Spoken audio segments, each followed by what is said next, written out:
설교입니다. 뭐 이렇게 길게 얘기하나? 근데 여러분, 우리가 사랑을 다 안다고 생각합니다. 사랑이 안 돼서 문제지, 사랑을 하면 되지, 사랑을 몰라서 못하나? 이런 생각을 우리가 해요. 물론 사랑을 아는 것과 사랑을 하는 것은 다릅니다. 같은 것은 아니죠. 사랑하고 싶어도 사랑 안 되는 것이 우리의 현실의 직면한 문제인 것은 사실입니다. 그러나 단순히 사랑이 doing의 문제라면, 그냥 하면 되는 것이라면 이 위대한 사랑장은 존재하지 않았을 거예요. 여러분, 고린도 교회에 실제적으로 목회적으로 필요하기 때문에 이 사랑장이 쓰여졌어요. 우리가 사랑을 다 안다고 생각했는데 실제로는요, 잘못된 사랑, 왜곡된 사랑, 이런 사랑에 매여 있고 막혀 있기 때문에 사랑을 못하는 거예요. 그래서 여러분, 이 온전한 사랑이 무엇인지 아는 것은 우리의 삶에서 사랑 아닌 것들을 걷어내는데 매우 유용한 일입니다. 온전한 사랑을 선포할 때 우리 안에 있는 거짓된 사랑의 정체가 드러날 줄로 믿습니다. 그리고 병든 사랑의 정체가 드러날 줄로 믿습니다. 그것을 십자가 앞에 가져와서 과감히 포기하고 깨뜨리고 그리고 변화시키는 것, 이것이 너무너무 중요한 일이죠. 저는 이 사랑을 선포할 때 오늘 이런 일들이 저와 여러분 안에서 실제로 일어나게 되기를 주의 이름으로 축복합니다. 4절부터 7절까지 사랑을 설명하는 동사가 몇 개 있었다고요? 15개.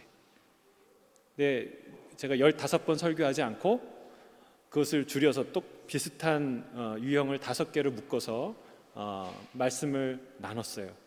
자, 원래 15주에 걸쳐서 해야 될 거를 제가 5주에 압축해서 한 거예요. 첫 번째는 무엇입니까? 사랑의 첫 번째 속성은, 사랑은 오래 참는다는 거예요. 감정적이거나 동물적이거나 즉흥적인 것이 사랑이 아니다 라고 성경은 말해요. 두 번째 뭐예요? 사랑은 친절하다 얘기해요. 친절하다, 온유하다, 무례하지 않고, 그리고 성내지 않고, 그리고 자기가 받은 상처만 붙들고 사는 그런 게 사랑이 아니다.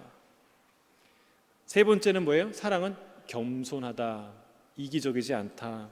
교만, 자랑, 시기, 이것은 다 한 뿌리입니다. 사랑은 결코 자기의 유익을 구하지 않습니다.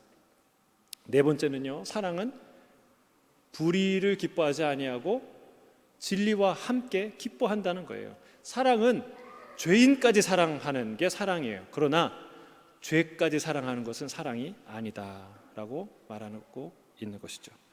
다섯 번째, 지난주에 한 것은, 사랑은 모든 것을 믿고 그리고 모든 것을 바란다. 사랑이 어디 위에서 세워진다고요? 신뢰와 믿음. 믿음이 깨지면 사랑이 숨쉴 수 없어요. 그리고 무엇으로 자라난다고요?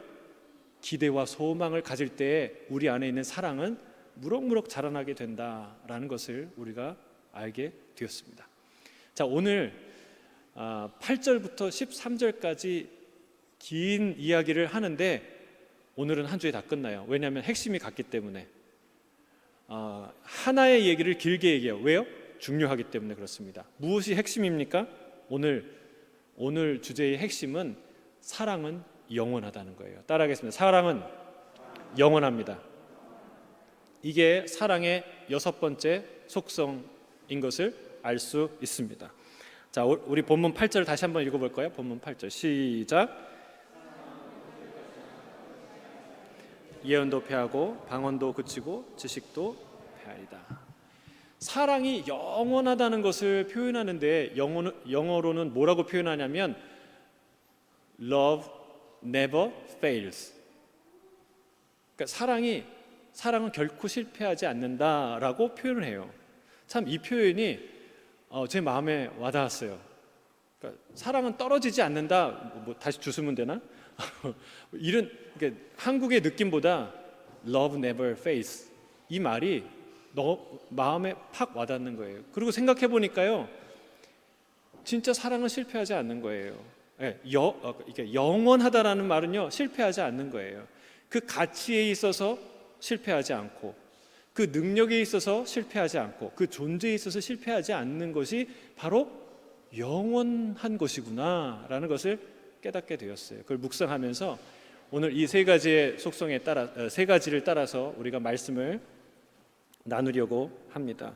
자, 첫 번째, 사랑은 가치에 있어서 실패하지 않습니다. 가치가 떨어지지 않는다는 거예요.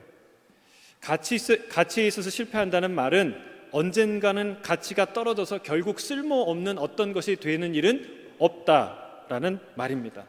마치 주식은 한참 올라갈 때가 있지만 툭 떨어져서 정말 이렇게 갖다 버리고 싶은 주식 같은, 버리시려면 저한테 주세요. 그런 주식도 있잖아요. 근데 회사가 망해버리면 그건 쓸모가 없잖아요. 그러니까 그렇게 없어지는, 가치가 사라지는 어떤 것들이 세상에 존재하는데 사랑은 가치에 있어서 실패하지 않는다라는 거예요. 그러나 방언도 패하고 지식도 그치고 예언도 패할 것이라고 말하고 있습니다. 다 언젠가는 사라져서 그렇게 무용지물이 되는 순간이 온다는 사실이에요. 여러분, 사라진다고 해서 무가치하다고 말하는 것은 절대 아닙니다. 사라지기 전까지는 가치를 갖고 있는 거예요. 여러분, 지금 이 땅에서 사는 우리에게는 매우 유용한 것들임에 분명합니다. 문제는 뭐냐면 일시적인 가치를 영원한 가치로, 제한적인 가치를 무궁한 가치로 생각하는 데 있습니다. 고린도 교회 성도들은 그렇게 생각했어요. 자기가 놀라운 성령의 은사를 받았는데 이게 하늘의 것이라는 걸 알았어요. 근데 거기서 그치는 게 아니라 이게 영원한 어떤 속성을 갖고 있다고 생각했어요. 그래서 그들은 내가 지금 이 땅에서 살지만 사실은 천사와 같이, 천상에 사는 그 천사들, 영적 존재와 같이 똑같은 삶을 살고 있다라고 그들은 생각했습니다. 이것을 실현된 종말론이라고 말하고 있죠. 사도 바울은 이 위대한 착각을 하나하나 때로는 과격하게, 그리고 때로는 한없이 따뜻하게, 그리고 때로는 냉철하고 진지하게 바로 잡고 있는 중입니다. 그럼 이걸 바로 잡지 않으면 어떻게 될까요? 이 생각을 바로 잡지 않으면 우리가 앞에서 고린도 교회에 있었던 문제를 살펴본 것처럼 자랑, 당파, 분쟁, 음란, 타락, 이게 다 어디서 와요? 이런 잘못된 생각에서 오게 된 것이죠. 예를 들어 보겠습니다. 여러분, 2절에 말씀한 것처럼 예언하는 능력이 있어 모든 비밀과 모든 지식을 아는 사람이 있다고 칩시다. 자, 제가 가령 그렇다고 쳐봐요. 막 모든 지식을 알아요. 막 예언하는 능력이 있어요. 딱 보시면 집사님 뭐 이렇게 될 거예요. 그대로 돼요. 그런 사람이 있어요. 그러면 그 사람은 어떤 생각을 하게 될까요? 어떤 마음을 갖게 될까요? 첫째는 하나님이 내게 하나님의 계획과 하나님의 마음에 있는 것을 알려주시는구나 생각하겠죠. 근데 두 번째는요, 거기 조금 더 나아가서 나는 하늘의 비밀을 알고 있는 자구나 라는 자부심을 갖고 있겠죠. 근데 거기서 조금 더 나가면 내가 생각하는 것이 곧 하나님의 생각인 것처럼 여겨질 때가 있습니다. 그것은 착각이죠, 착각. 이런 생각을 하는 사람은 판단과 정죄의 칼을 휘두를 가능성이 매우 쉬워집니다.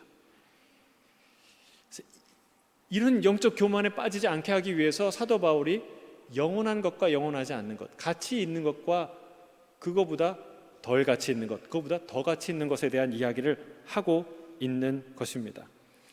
여러분, 근데 우리가 생각할 때 과연 성령의 은사를 받고도 그런 생각을 할 수 있을까? 여러분, 그런 생각 할 수 있을까요?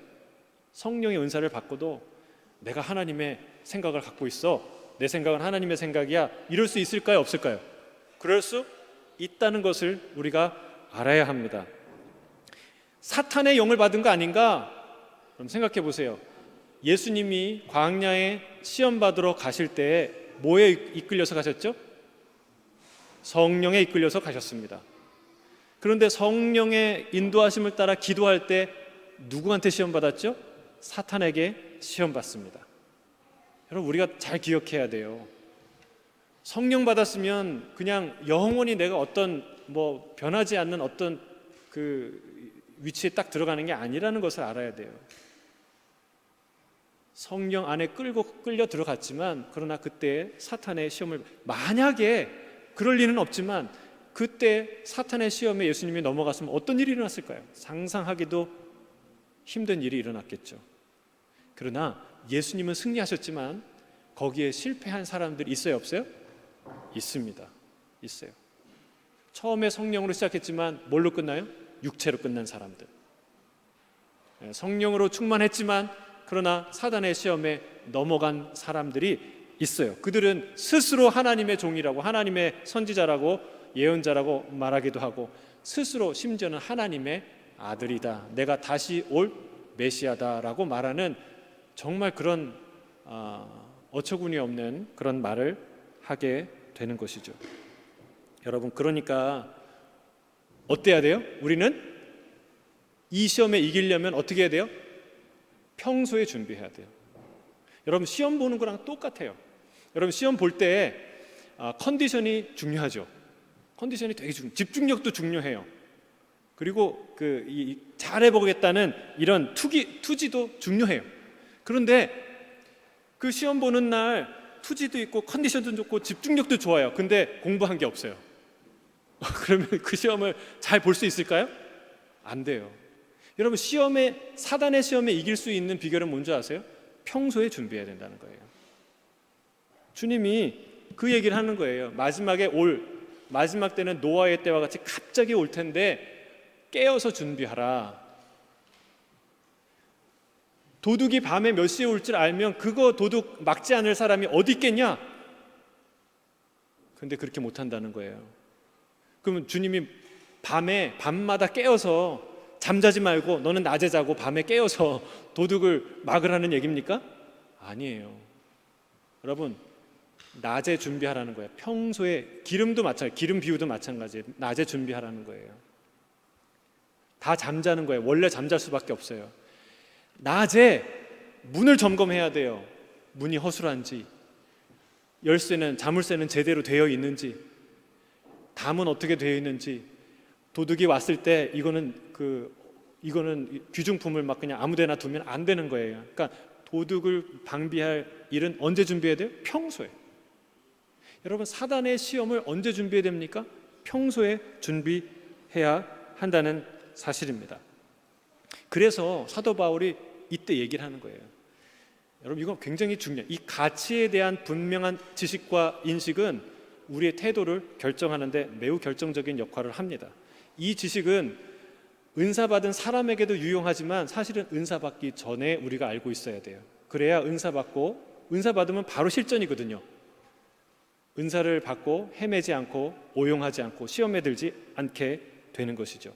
사도 바울이 뭐라고 얘기하는 거예요?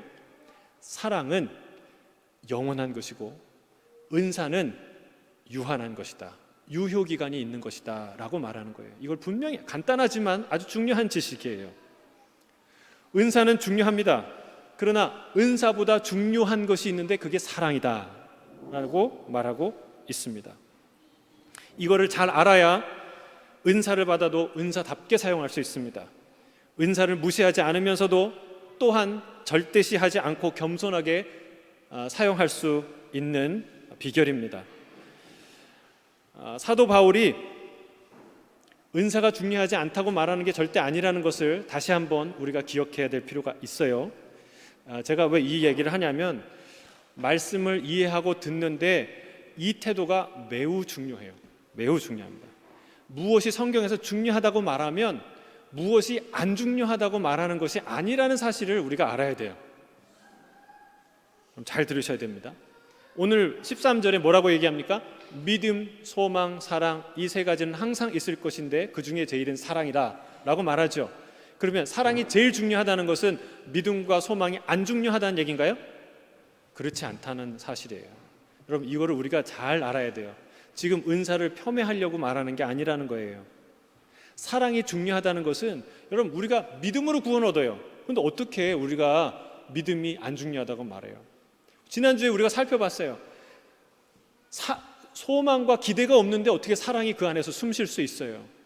내 남편과 내 자녀에 대해서, 내 아내에 대해서 기대가 없는데 어떻게 사랑하겠어요? 여러분, 그게 너무너무 중요한 건데 사랑은 그 너무너무 중요한 것보다 더 훨씬 중요한 것이라고 말하고 있는 거예요. 여러분, 이거를 이해해야 우리가 흑백 논리에 안 빠져요. 그 누가 얘기하고 뭐 설교 들고 말씀 들으면 그것만 중요한가? 이런 생각을 하면 절대 안 돼요. 그게 중요하다고 생각하면 아, 그래, 그게 중요하구나 라는 마음을 가져야 돼요. 그게 성령의 마음이에요. 여러분, 지금 사랑이 중요하다는 거예요. 뭐보다? 그 소중한 믿음보다, 그 소중한 소망보다 훨씬 더 소중한 게 사랑이다라는 것을 사도 바울이 말하고 있는 것이죠. 마치 이런 거예요.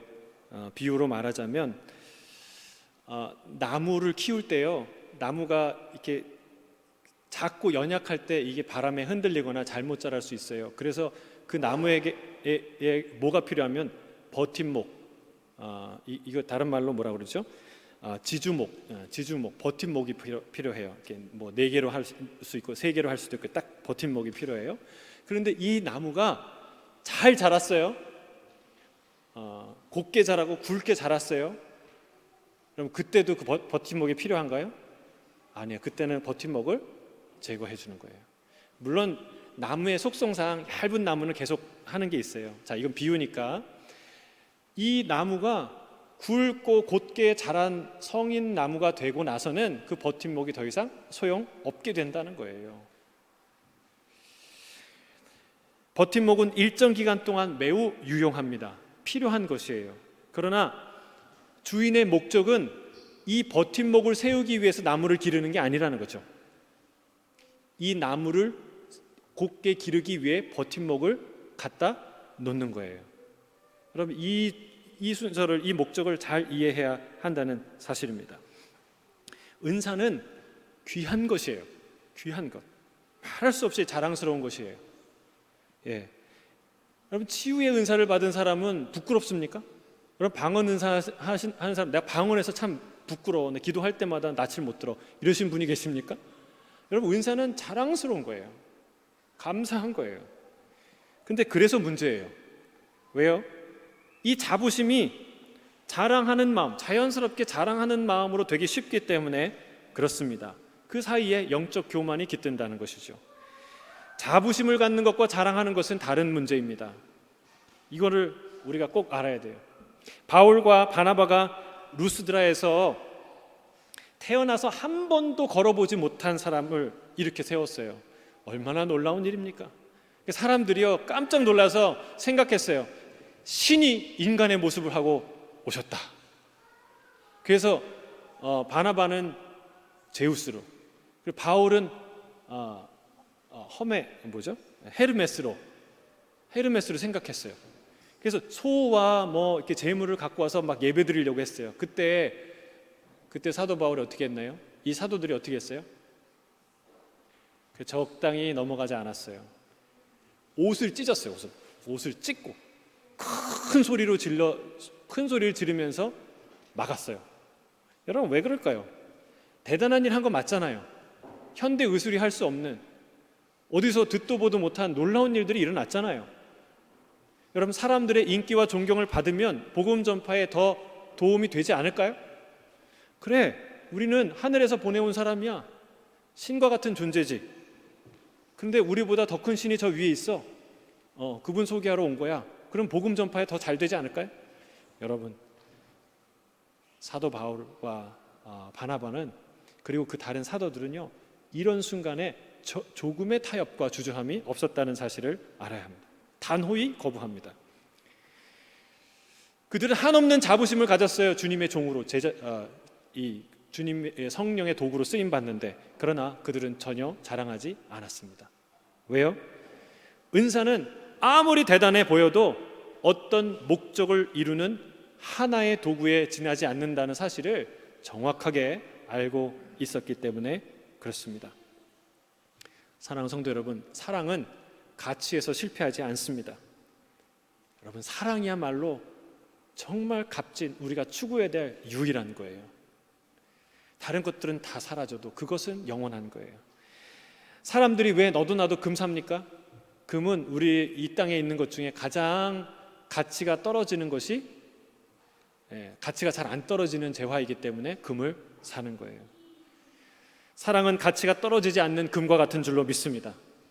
그러나 은사는 한참 주가가 막 올라가도 언젠가는 툭 떨어져서 그 회사가 망하면 아무것도 쓸모없는 종이 수표가 되는 그런 것과 같은 것이 은사라는 것이죠. 우리가 목숨 걸 것은 은사를 가졌다고 자랑하거나 그리고 이렇게 교만할 필요가 하나도 없다는 거예요.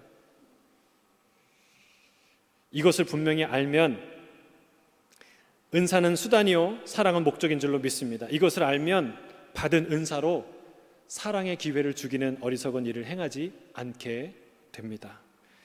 자, 우리 두 번째로 넘어가도록 하겠습니다. 우리 9절부터 12절까지예요. 9절부터 12절 같이 읽도록 하겠습니다. 시작. 우리는 부분적으로 알고 부분적으로 예언하니 온전한 것이 올 때에는 부분적으로 하던 것이 패하리라. 내가 어렸을 때에는 말하는 것이 어린아이와 같고 깨닫는 것이 어린아이와 같고 생각하는 것이 어린아이와 같다가 장성한 사람이 되어서는 어린아이의 일을 버렸노라. 우리가 지금은 거울로 보는 것 같이 희미하나 그때에는 얼굴과 얼굴을 대하여 볼 것이요 지금은 내가 부분적으로 아나 그때에는 주께서 나를 아신 것 같이 내가 온전히 알리라. 아멘. 두 번째로 사랑은 능력에 있어서 실패하지 않습니다. 사랑의 완전성을 말하는 거예요. 능력에 있어서 실패한다는 말은 무엇인가를 시작해놓고 끝을 못 맺고 결국은 끝에 가서 완성품을 만들지 못한다는 뜻이죠. 최근에 한국에 좋은 소식이 있어요. 우리 세계에서 만들기 힘든 전투기를 4.5세대 전투기를 만드는데 올해 시제기가 거의 완성이 됐어요. 여러분 정말 깜짝 놀랄 뉴스예요. 대한민국이 4.5세대, 5세대는 완전한 스텔스 전투기죠. F-35처럼. 그런데 한국이 일부 제한되지만 스텔스 기능을 포함한 전투기를 스스로 만들 수 있다는 건 대단한 일이에요. 저는 그 사업이 다 끝까지 완전히 잘 성공되기를 바랍니다. 근데 여러분 수많은 나라가 그걸 하고 싶고 또 그 계획을 발표했어도 완성 못하는 나라와 프로젝트가 얼마나 많아요. 그럼 다른 것들은 다 그렇다는 거예요. 일시적으로는 어떤 효과를 이뤄내도 끝까지 완성하지 못하는. 근데 결국은 사랑은 끝까지 가서 완성하고 끝내는 꽃을 핀다는 것이 사랑의 속성이라는 말입니다. 사도 바울은 은사와 사랑을 완전성의 측면에서 서로 비교합니다. 은사는 부분적인 것이고 어린아이와 같은 미성숙한 것이고 거울로 보는 것 같이 희미한 것인데 사랑은 부분적인 것이 아니라 온전한 것, 전체적인 것. 어린아이처럼 미숙한 것이 아니라 어른처럼 성숙한 것. 그리고 청동 거울로 보는, 옛날 거울은 지금 거울과 다르죠. 청동 거울을 열심히 닦아갖고 반질반질한 그 금속에다가 얼굴을 보는 거죠. 그런 청동 거울로 보는 것 같이 희미하지 않고 얼굴과 얼굴을 대면하여 보는, 실물을 보는 것과 같은 것이 바로 사랑이다 라고 사도 바울은 우리에게 말하고 있습니다. 사랑하는 성도 여러분, 사람은 사랑으로 완성됩니다. 비슷하죠? 사람과 사랑. 이 모난, 미음이 이응이 되는 거예요. 사람은 사랑으로 완성이 되죠. 돈과 명예와 힘과 지식으로 사람이 업그레이드 되는 것 같고 완성되는 것 같아요. 여러분 돈만 좀 있어봐요. 명품 하나만 걸치고 타고 다니는 차만 바뀌면 사람이 달라 보여요. 있어 보이는데? 멋있어 보이는데 여러분 그러나 그게 뭐예요? 다 착시 현상이라는 거예요. 착시 현상. 진짜 성공한 사람은 누구예요? 사랑하는 사람이에요. 사랑에 성공한 사람이 진짜 성공한 사람이에요. 왜 그렇습니까? 하나님은 이 인간뿐만이 아니라 이 세상을 디자인하실 때 디자인 컨셉이 있어요. 뭐든지 프로그램도 게임도 그리고 어떤 디자인도 다 컨셉이 있는데요. 하나님이 이 세상을 디자인한 컨셉이 있는데 그게 사랑이에요. 사랑. 그럼 보세요. 우리의 인간은요, 사랑에 최적화된 존재가 인간이에요. 예. 사랑할 수 있고 사랑할 때 빛나고 사랑으로 열매 맺는 존재가 인간이죠. 어떻게 우리 일생을 보세요. 엄마 아빠의 사랑으로 우리가 태어나고 그분의 무한한 사랑을 받으면서 우리가 성장하고 또 사랑하는 사람을 만나서 하나가 되고 사랑의 열매로 또 생명을 잉태하고 그 사랑스러운 사랑을 가운데 아이들을 키워가요. 그게 우리의 인생이에요. 그럼 너무나 놀랍지 않습니까? 사랑이라는 게 하나님의 창조 질서고 컨셉이라는 사실입니다.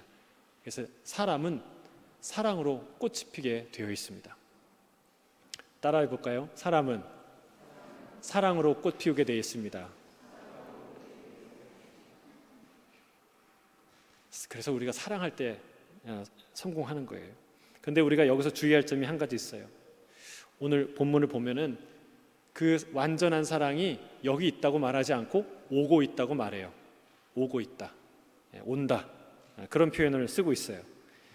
여러분, 이 지상에 있는 모든 사랑이 다 온전하다, 다 완전하다, 사랑이라는 이름만 붙이면 완전하다, 그 말 아닙니다.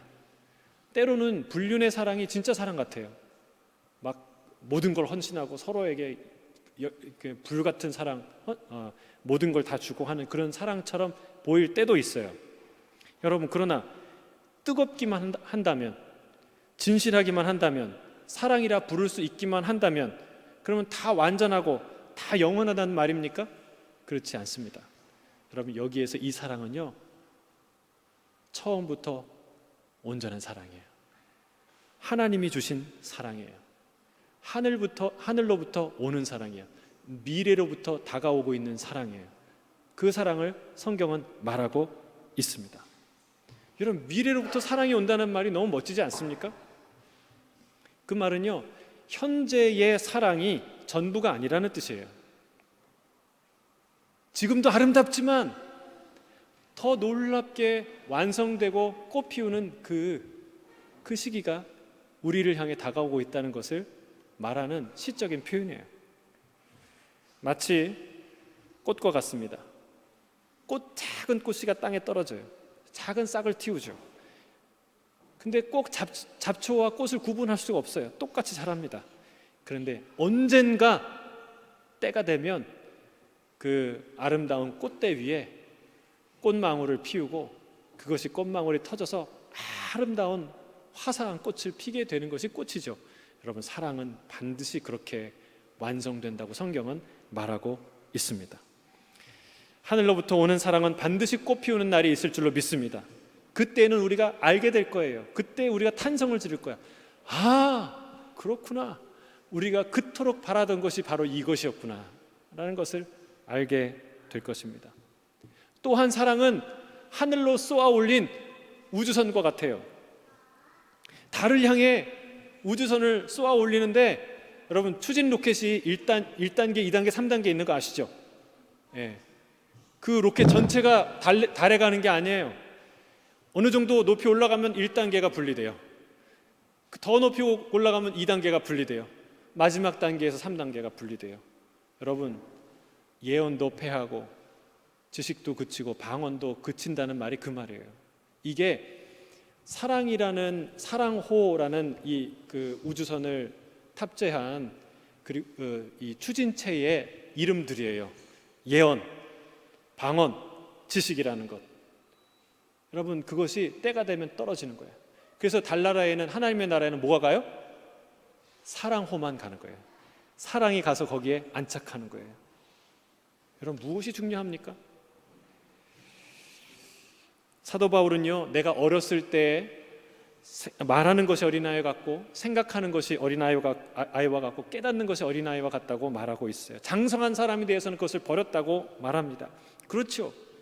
어렸을 때 갖고 노는 장난감 커서도 갖고 노는 사람 없습니다. 추억은 갖고 있지만 어려서 장난감 자동차를 갖고 놀았다면 커서는 진짜 스포츠카를 몰고 다니는 것이죠. 여러분, 영적 원리도 이와 같습니다. 아직 성숙하지 않은 영적 어린아이와 같은 사람은 이런 걸 자랑하는 거예요. 지식을 자랑하고, 그거 자랑하는 거, 더 많이 아는 걸 자랑하는 걸 좋아하고, 영적으로 아직 성숙하지 못한 사람은 방언하는 것을 자랑하고, 예언하는 능력이 있다고 자랑하는 것, 그것 때문에 우쭐대는 것, 그게 어린아이와 같은 수준의 사람이라고 말하는 것이죠. 진짜 성숙한 사람은 누구입니까? 진정으로 성숙한 사람은 그 모든 은사를 사용하여 사랑을 이루는 사람들입니다. 그 사랑은 너무나 존귀하기 때문에 그 사랑의 완전성을 향해 가는 사람들이에요. 그 사랑은 이 땅에서도 이루겠지만, 그러나 너무 크고 너무 완전해서 이 땅에서는 결코 완성할 수 없는 게 우리가 추구하는 사랑이에요. 이 땅에서 어마어마한 사랑을 경험한 사람일지라도 하늘에서 꽃피게 될 사랑에 비하면 마치 저 태평양 앞에 그 어떤 비치에 앉아서 물장구 치는 거랑 똑같은 것이 바로 우리가 경험하게 될, 완성될 최후의 진짜 사랑의 모습이에요. 지금 이제 시제기가, KFX 시제기가 나왔지만 진짜 2026년인가요? 그때는 완성돼서 하늘을 나는 놀라운 위용을 갖는 KFX죠. KFX 그 비행기를 우리가 보듯이, 여러분, 우리가 저 하늘에서 완성될 그 놀라운 사랑을 경험할 때에는요, 우리가 정말 기절할 거예요. 놀라울 거예요. 여러분, 이게 진짜 우리에게 위로입니다. 저는 장례식에서 이 말씀을 많이 나눠요. 왜 그러냐면, 여러분, 장례식에서 슬픈 이유가 뭐예요? 사랑하는 사람을 떠나보내서 슬픈 거예요. 근데 여기 이 말씀은요, 뭐라고 얘기하냐면, 너희가 경험한 그 사랑은 애들 장난과 같은 사랑이다 말하는 거예요. 제가 이걸 깨닫고요, 너무 큰 위로가 됐어요. 사랑하는 사람을 우리가 떠나보내지만 이 땅에서 아쉬워하는 그 사랑은요, 장차 우리에게 완성될, 장차 우리가 저 하늘에서 누릴 그 사랑에 비하면 애들 장난과 같은 거다라고 말하는 거예요. 여러분, 위로가 안 되십니까?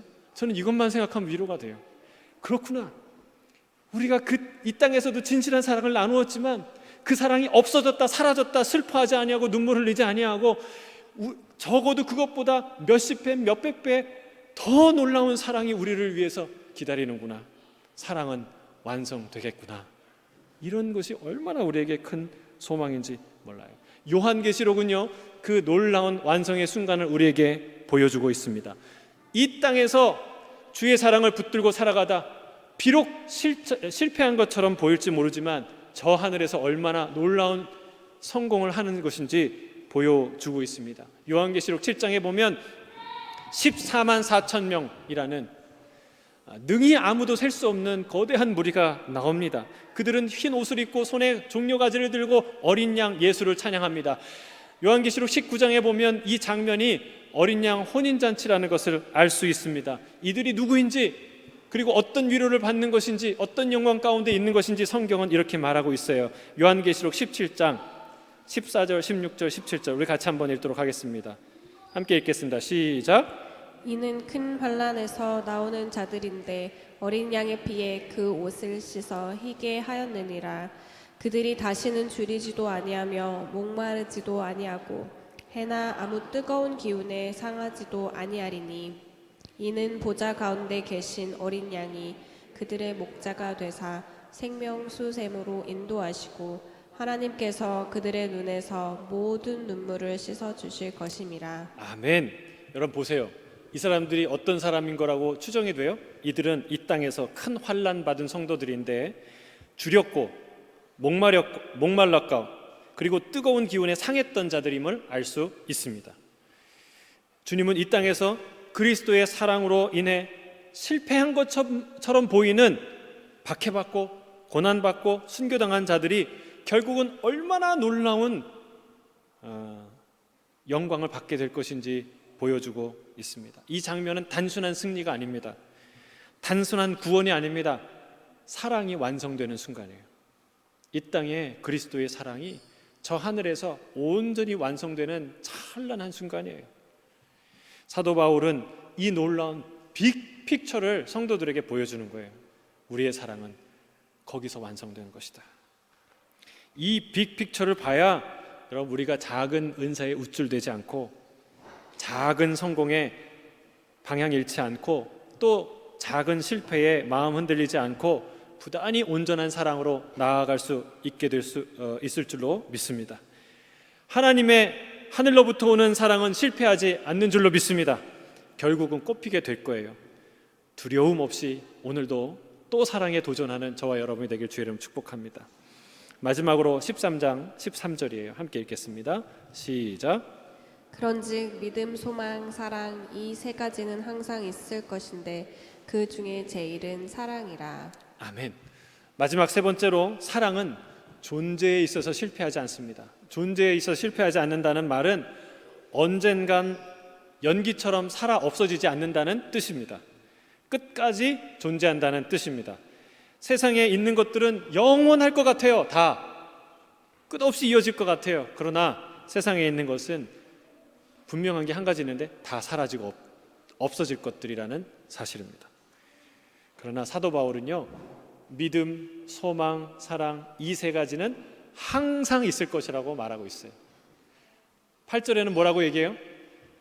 떨어지지 않을 것이다. 실패하지 않을 것이다. 말하고 있습니다. 여러분, 사랑하는 사람은요, 누구나 영원한 사랑, 변하지 않는 사랑을 원해요.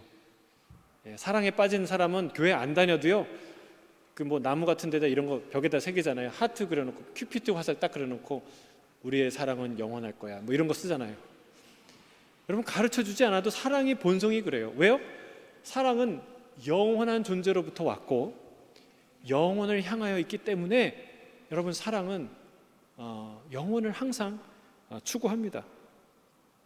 사랑은 원래 이 땅의 것이 아닙니다. 어떻게 알 수 있나요? 이 땅에 있는 과학, 진화론으로 사랑을 설명할 수 있나요? 사랑을 이 땅에서 이 과학에서 설명하는 것은 호르몬 분비, 무슨 뭐 본능적인 어떤 뭐 이런 다 그런 어떻게 들어보면 다 음란한 그런 아주 동물적인 차원에서 사랑을 다 얘기해요. 그러나 여러분, 우리의 영혼은 알아요. 그게 우리의 사랑이 아니라는 거. 우리의 사랑은 숭고하고 아름답고 영원한 것이라는 걸 우리는 우리 영혼 안에 그것이 새겨져 있어요. 여러분, 이게 증거예요. 과학과 진화론은 이 사랑을 설명할 수 없습니다. 그래서 여러분, 과학과 진화론이 팽배한 이 시대에는요, 이성적으로 따지면요, 사랑이라는 건 가장 어리석은 거예요. 왜 자녀를 키우려고 애를 낳으면요, 여러분, 미모도 쭈그라들고 없어지고 그 애 하나를 키우면 낳으면 끝납니까? 애를 키워야 되잖아요. 여러분, 사회적 성공 다 포기하고 그 애가 하나가 뭔데 내 인생을 다 여기다 쓸어 넣어야 돼요? 여러분, 이성적으로 생각하면 그건 어리석은 일이에요, 사랑은. 그런데 우리는 본성적으로 알아요. 우리의 영혼에 그게 새겨져 있어요. 마치 사랑은 믹서에 뭘 넣어서 갈아 넣는 것처럼 자기의 인생을 갈아 넣는 것, 그럼에도 불구하고 후회하지 않는 것, 여러분, 그게 사랑이라는 걸 우리는 알아요. 여러분, 이게 증거예요.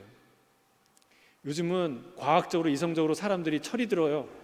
그래서 자기 손에 안 보려고 애 안 낳고, 그리고 결혼도 심지어는 안 하려고 하는 사람들이 많아져요. 여러분, 안타까운 일이에요. 그러나 여전히 우리에게 새겨진 하나님이 창조하실 때 우리 안에 부어주신 하나님의 영원한 사랑은 그렇지 않다는 것을 우리에게 말하고 있다는 사실이에요. 사랑은 영원합니다. 사랑은, 우리 안에 있는 그 사랑은 하나님의 작품이요, 하나님의 선물이요, 하나님의 본성이기 때문에 그렇습니다. 하나님 거예요. 우리 게 아닙니다.